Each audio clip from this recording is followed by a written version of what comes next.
Hey everybody, welcome to the Night Rider podcast. It is December 13th, 2021. We are in the Holyoke Public Schools Media Center, and we are really excited to have Erin and Dean here from Holyoke Public Schools to have a discussion about middle school redesign. And let's just go around and introduce ourselves. My name is Zach Peru, and I teach the Herald here at Holyoke High School in journalism and business classes. I'm Sage. I'm a senior at the high school. I'm Olivia Mazza. I'm in 12th grade, and I'm a writer for the Holyoke High Herald. Hi, I'm Erin Linville. I'm Chief of Strategy and Turnaround for the district. This is my 7th year here. Hi, I'm Dean Santiago. I am the Family Access and Engagement Coordinator for Peck School. This is my 4th year. Thank you. Erin and Dean, welcome. Thanks so much for joining us. And we have Olivia and Sage, who both went through the middle grades here at Holyoke Public Schools. So, Erin, you want to start talking about some of your work here with the middle grades redesign and some of our plans moving forward? Great, that would be lovely. Thanks. So, Dean and I were a part of, I think it was about 15 people as part of a middle grades collaborative study team. And so we wanted to bring a group of educators together. We had school leaders, teachers, counselors, family and community engagement staff, district people, to talk about, and a lot of them are parents too, to talk about the middle grades experience in Holyoke. This is going back from 5 or 6 years ago. We heard a lot about how Holyoke used to have separate elementary and middle schools. Then we went to the K-8 model, and that people preferred distinct elementary and middle schools. And so we've made, as you know, with I know you guys went to Ian White, changing Ian White from a K-8 school to a K-5 school, pre-K to 5. We have made some changes, but we still have some schools like Sullivan and McMahon that are still K-8. So we wanted to study, best practices in middle level education, study specifically Holyoke's data about middle school, do a lot of talking with people about what do we want the middle grades experience in Holyoke especially to be. Dean, do you want to talk about some of the things that we did to help arrive at some recommendations? So we were given a lot of homework. I thought that was over with, but it wasn't. So we were provided with a lot of data and reading material from other schools that had done this, other schools that were having the same challenges, and then we would get together and analyze the data that we read, and then try to see how we could implement it within our schools. We also talked to a lot of people. We had, I talked to a high school classroom. We hosted some family and community meetings, and we did a survey. We had more than 500 responses to get input from people about what they would like to see in middle level education in Holyoke. Yeah, so I'm looking at that survey right now. 86% middle school programming should include an advisory period. Is that something that you're looking to implement? Yeah, because we do have a squad advisory here at the high school. Yeah, and I'd love to hear a little bit more about squad advisory too, but that was we looked at recommendations for academic, social, emotional learning, operations, and equity, and the that advisory period fell under the social emotional one, and was the biggest new recommendation of I feel some middle schools have dabbled with a little bit of advisory, but when you talk to schools that have a really strong advisory period, there's a curriculum. Teachers get time to understand the curriculum, work with students. It meets quite regularly it's not just a 15-minute check-in. It's a robust classroom period. So I'd love to hear more about what squad looks like here, and then what you think advisory in middle school. Do you think that would be useful? What would be some of the most important parts of that? And if you don't mind, I'm going to take some notes. Yeah, too. Of course. Sage, Olivia, any thoughts on how squad's going so far this year? And we've had advisory in your time here, right? Wasn't it called advisory when you first started at high school? It was my freshman year. Yeah, that's right. Yeah, we had this whole block just to study and do what we needed to do. But is squad now Wednesday after homeroom? Correct. It's the first block Wednesday. I don't even know. For our squad or advisory, in our class we focus on how to handle our emotions. I think that's the lessons that we're supposed to be taught right now.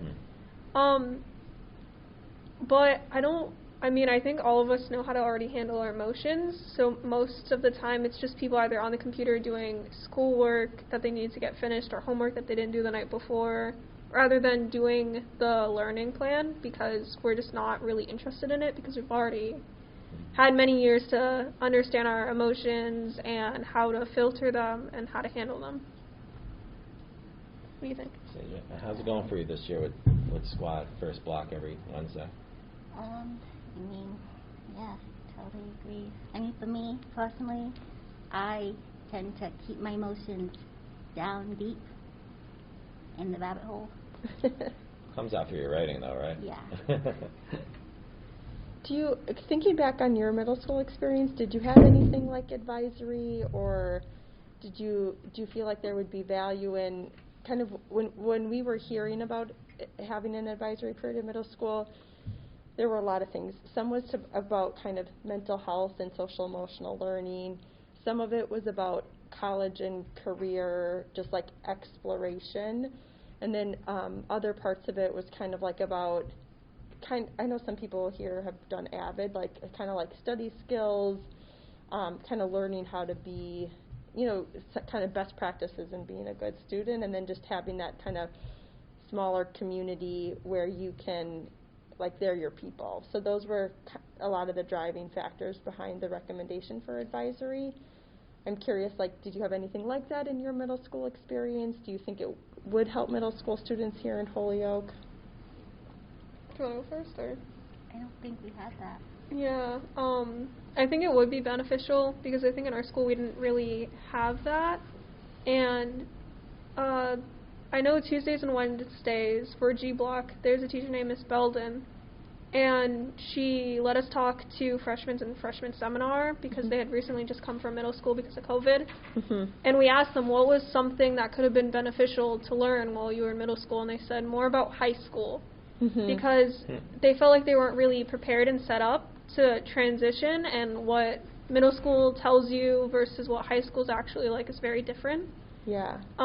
And just having that extra time as well in middle school to understand college, especially when you start getting into high school, everything's kind of thrown at you. So slowly being integrated into that and starting to understand what you're going to be getting into in the future, I feel like is very beneficial for 7th, 8th graders, and even 6th graders. Yeah. Olivia, that's a lot of what we've heard too, especially in the K-8 model. Like, Ian White's like a pretty small school, like even building-wise, and we're in one section of the school, my guess is that as middle schoolers too, and we hear sometimes like even middle school students kind of walk in a group with their teacher to the lunchroom and stuff, and then you come here where there's like upwards of, what's enrollment now? 800, 900? No, I think it's okay, 1,200 okay. at North Campus. Yeah, like and you're having to get to all the different parts of the building, even things like transitions and having support for more independence in the middle school experience, like kind of guided independence is something like I hear a lot from students. I don't know if you have anything to add. Yeah, because that was definitely something that came up during our analysis, because we were also looking at what the parents were saying from the surveys, and that lack of preparation for the students, or that division between the grades. They would like to see that more, because the elementary kids, or the middle school students, they felt were getting treated still as elementary kids. So then by the time they went to high school, they weren't ready to be independent. The best thing my middle school teachers ever taught me was, in 8th grade, I remember them stressing, when you get into high school, this is no longer going to be acceptable. And they would talk about being late, or missing homework, or expecting teachers to remind us of tests or quizzes. They would always get us prepared for the next level. And the good thing that I remember about my high school teachers was also senior year, junior year, preparing us for the next level, being in college. This is going to be acceptable in college. This is not going to be acceptable in college. And I always really felt prepared for what was coming ahead.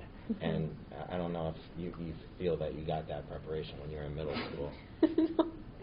No, you feel it more once you get into high school, junior, Catching senior up. year. Yeah, you start realizing that you need to start picking up the pace with what you're doing, and that everything that you kind of learned in middle school didn't really apply to high school, so now you're struggling and trying to get everything done. That's why I feel like advisory and having these types of conversations with middle schoolers is really important and should be implemented. There should be a time for this to be talked about. Real quick, I just want to say we got a bunch of feedback through the survey from parents, students, teachers, and stuff on what our vision should be. And the vision that we came up with was HPS middle schools equip students with the skills and experiences to excel academically and socially in high school and beyond. And like a lot of times I feel like there's, vision statements are very complicated, super long, very aspirational, talking a long time out, and we really wanted to focus on like middle school is to prepare, just like you guys are saying, for the next step, so that you can then take advantage of all the opportunities, be it the academies or CVTE programs, dual enrollment, et cetera, once you get into high school. Absolutely. Does anyone have any thoughts of their middle school experience, or we were talking about advisory squad here at the high school? Any thoughts? Just want to see if anyone had anything to say. Great. All right, we're a quiet audience. That's okay though.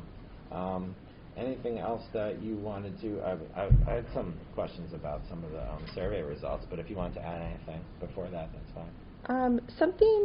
I was looking back at the data to prepare for today, and some other things that were a little bit surprising or sobering to me was, we did this panorama culture and climate survey, as you know, and we had that 61% of middle school students feel like they belong in school.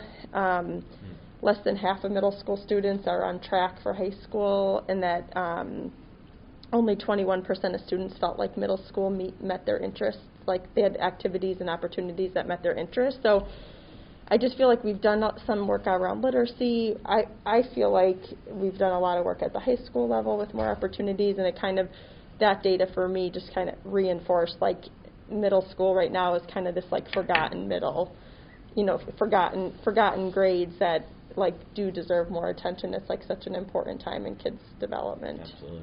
Yeah, those adolescent years are so important. That stood out to me, that 21% students feel their school has opportunities and activities that meet their interests and needs. So if we implemented more clubs in the middle grades, would that be a step in the right direction? Yeah, I would love to turn it to you guys. Like, what opportunities did you have in middle school? Or like, what do you feel like you would have liked to have? And then Dean, I know you had a really positive middle school experience. I'd love to hear about that too. Do you have any suggestions? Oh, okay. Middle school. Well,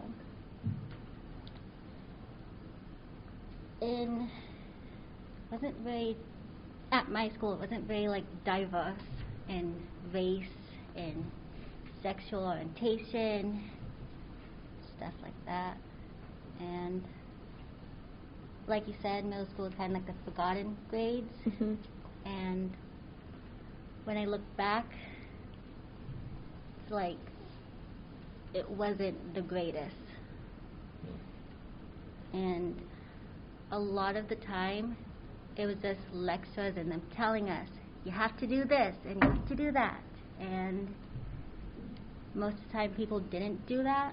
And so when we got to high school,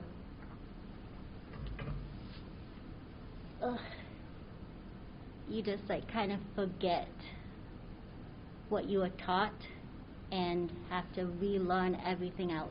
Mm-hmm.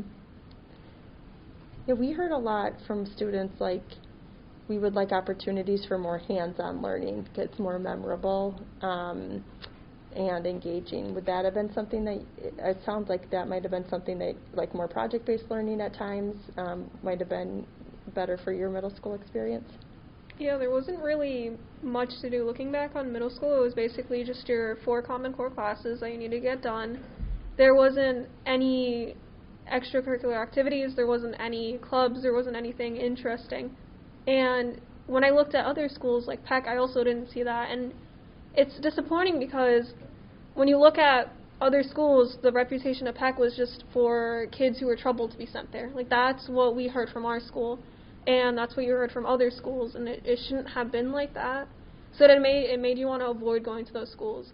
and also our schools being public and hearing constantly that you're underfunded, so we can't have these certain projects, or we need to constantly fundraise to even be able to do anything, was just really disappointing, and it made you not want to be there, because it's like, there isn't much to do. We're learning the same things we've learned for the past, I don't even know how many, eight grades, and it's just not motivating. And when you hear about high school, you hear about these clubs and these field trips and these academies, and it has so much to offer, so you just want to get out of middle school. It's not entertaining. It's not something you're looking forward to go to every single day, because it's the same thing over and over and over again. And it's been the same thing since 6th through 8th.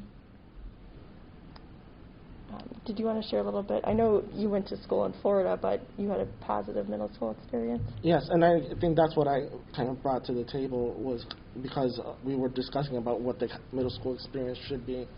And fortunate for me, at my school, it was very team-oriented. You had your teachers that were in their own teams, and they would collaborate a lot together. And so their subjects that we were learning was spread out through all your classes. So, but it had that, science component or math component, but we were all working towards the same goal. Tons of hands-on activities. That was very helpful, because, like you said, it wasn't boring. For me. I always looked forward to different projects that we were working on. I could hone my skills that I already had. The schools were very engaging with the parents and made the kids kind of show off their school, especially like open house. It wasn't really the teachers doing the open house. It was more like the students were doing the open house, and guiding the parents around the schools, giving them tours, saying what they were learning. We would build different things specifically for our open house, or different events that we had going on, so that the showcase was the kids' work. So, I mean, I know a lot of the extracurricular activities was extremely important at my school, and it helped kids figure out what classes they wanted to go into for high school. Sure.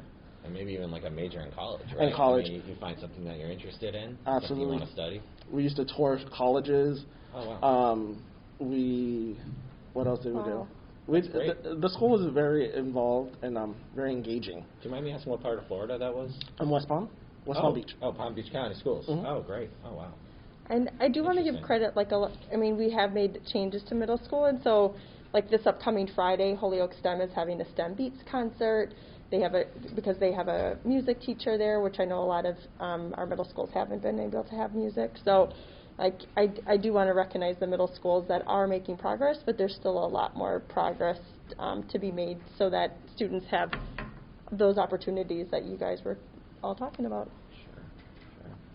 Any other ideas for different clubs, extracurricular activities the schools can implement in the middle grades? Something that I saw here is dual language. Okay. So I know at Ian White, since we were the last class, I now see in the lower grades they're both learning English and Spanish. I feel like that's an opportunity that middle school students should also get, because when you come to high school, you're able to take multiple languages. And I think it'd be nice for middle schoolers to have that opportunity, because I know a lot of students come here and they're like, I want to take French, or I want to take Spanish, or whatever other language there is. They're very into it. And it makes you have to sit down and actually be involved and be intrigued.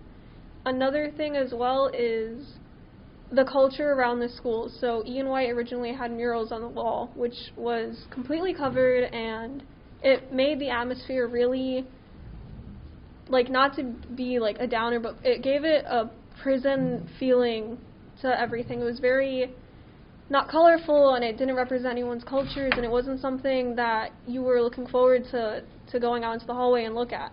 Well, here at Holyoke High, when you finally come here, you can actually do your own murals. So I feel like culture and classes revolve around culture. Like ethnic studies should be implemented more as well in middle schools, because not only is it a very interesting class, but it makes you feel more connected to your community, especially since Holyoke is a very diverse place to live in when it comes to races and ethnicity.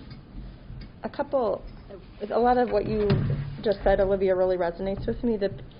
The dual language program, especially as Superintendent Soto continues to do his entry planning, like continues to come up as a strength. And then similarly, but it shouldn't just be kids in dual language that have access to world languages. So that was a key recommendation as well, like access to languages, heritage language or world languages. And then we didn't actually spend a lot of time talking about the physical environment, so I just want to name that that's a really good takeaway from us. And like, especially thinking about like how could middle schoolers be involved, like you're saying about like what do we want the physical space in our building to be. We're obviously hoping to, and over time, build one new middle school, but that not everyone will be in a new middle school, but there's still things we can really do to be like purposeful about the space and have it be inviting and welcoming.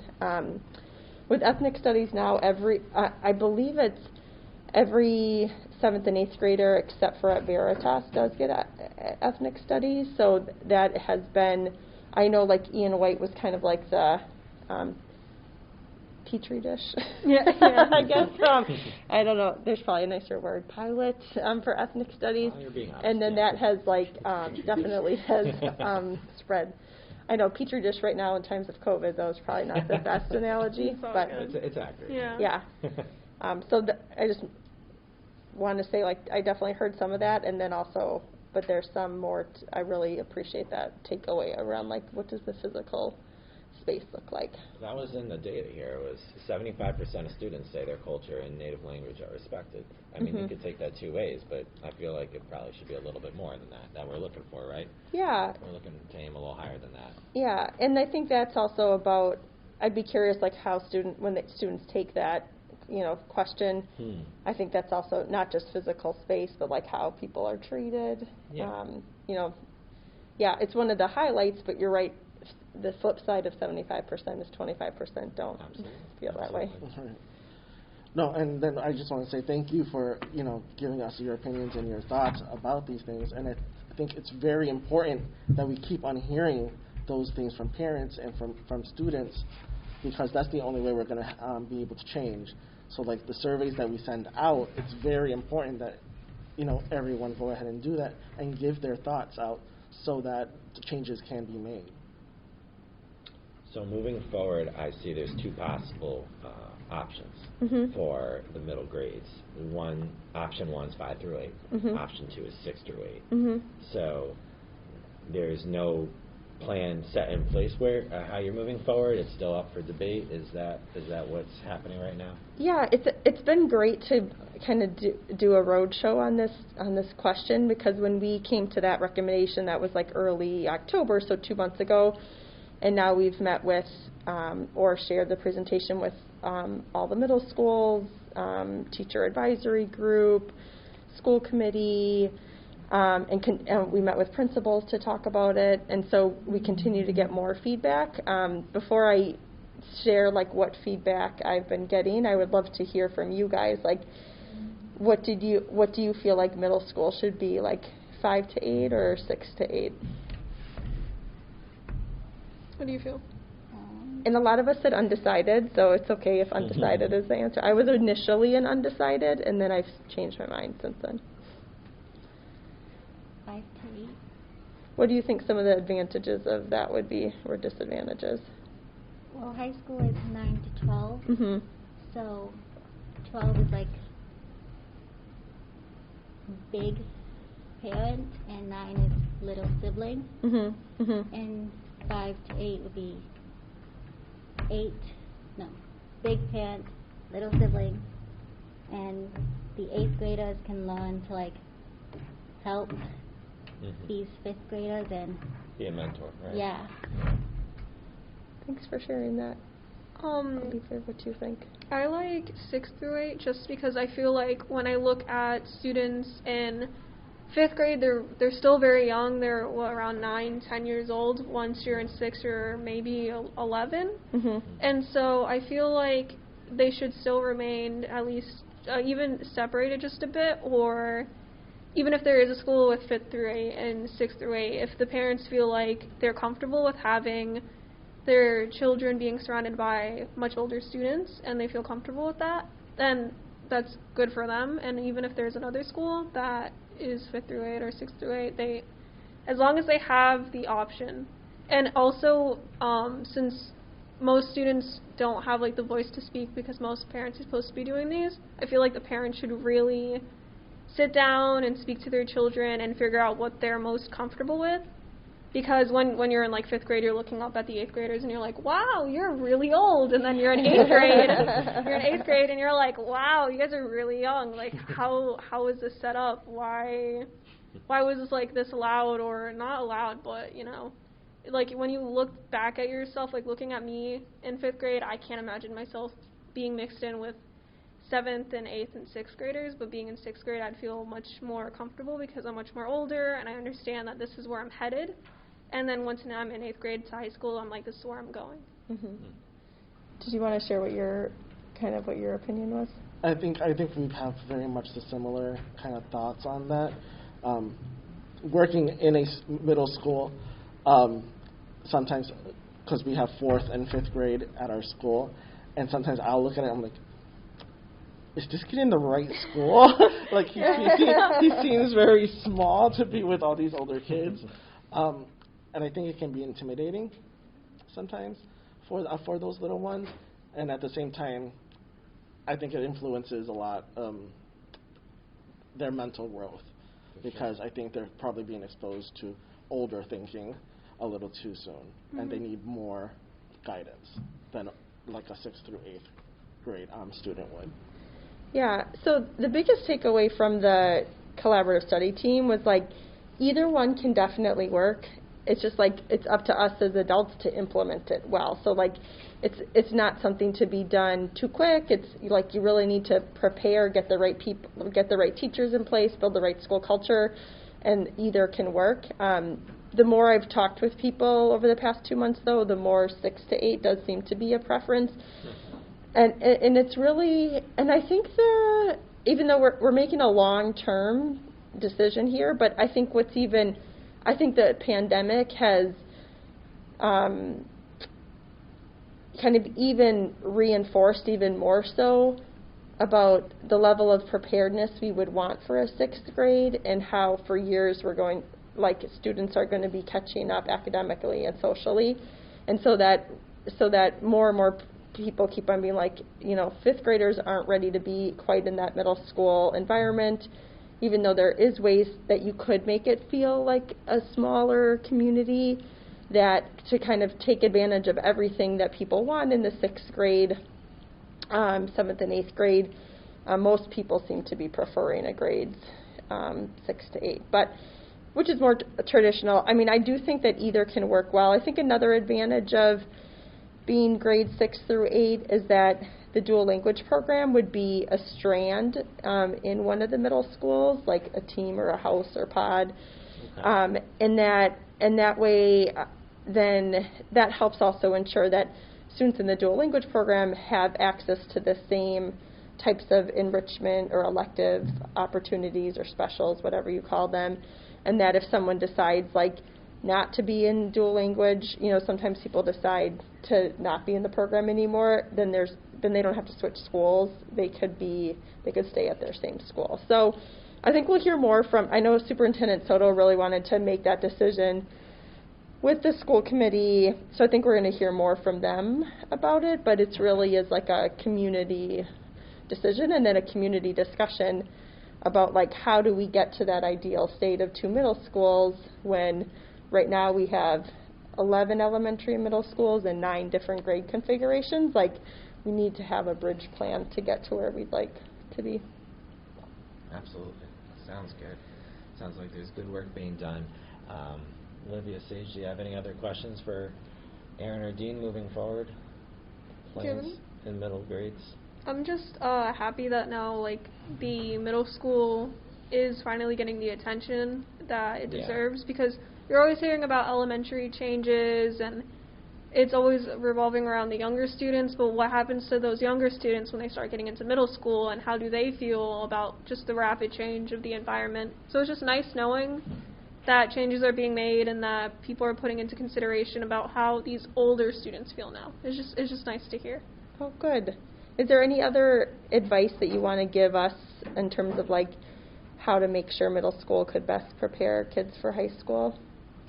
We're also hoping to work with the middle superintendent, so hoping to have a middle school cabinet and then also visit with the high school cabinet to make sure we have many opportunities for student voice. But I would love to hear if you guys had anything else to offer as wise veteran seniors. Do you have any ideas?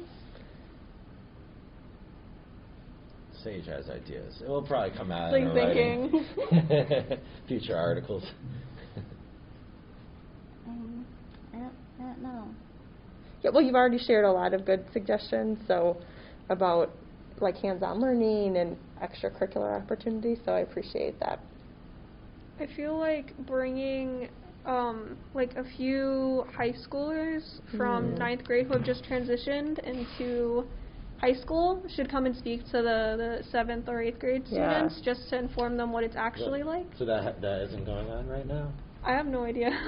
And when I was in middle school, that never happened. I was just kind of tossed in, Yeah. like, hey, here you go. I remember 8th graders is coming that it? in 2018 or 19, right before COVID hit, but they came to us. Yes. I'm not sure we went to them. It's kind of like being thrown into a Ooh. building and being like, here you go. I know there's tours and there was, you know, you could ask the students questions and everything, but it was kind of like you were rushed. Oh, yeah. Like the student just kind of wanted to like show you the building and then get on with what they needed to do. Oh, wow. And I remember walking around the high school and people being like, oh, get out while you can. And I was like, what's going on? Like, You said that to you? yeah. I was like, what's wrong with this? Like, the school's amazing, but like the students were just trying to be funny. I didn't realize Yeah. until I was older because I had that mentality. I'm like, ooh, spook them because they're younger. But yeah, I feel like a the good idea. students would be more comfortable if the freshmen came over to their school because it's like an Right. environment they're more comfortable with, not being thrown into this huge building when there's transitions going on or even before school starts. I just feel like it'd make them feel better. It'd make them feel more prepared. I like that, Like especially Olivia like high school. alumni, Yeah. like, you know, alumni from the middle school going back, like Holyoke STEM alum coming back to Holyoke STEM, like you might recognize Connection. someone or Yeah. have a sibling there. Mm-hmm. I think, do you have a suggestion? Nikki, thank you.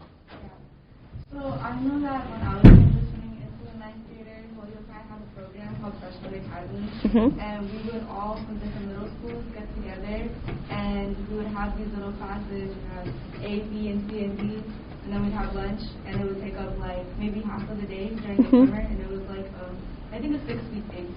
So it gets the 8th graders ready to become freshmen, or like to get like a sense of like what it would be like in the building, like Olivia said.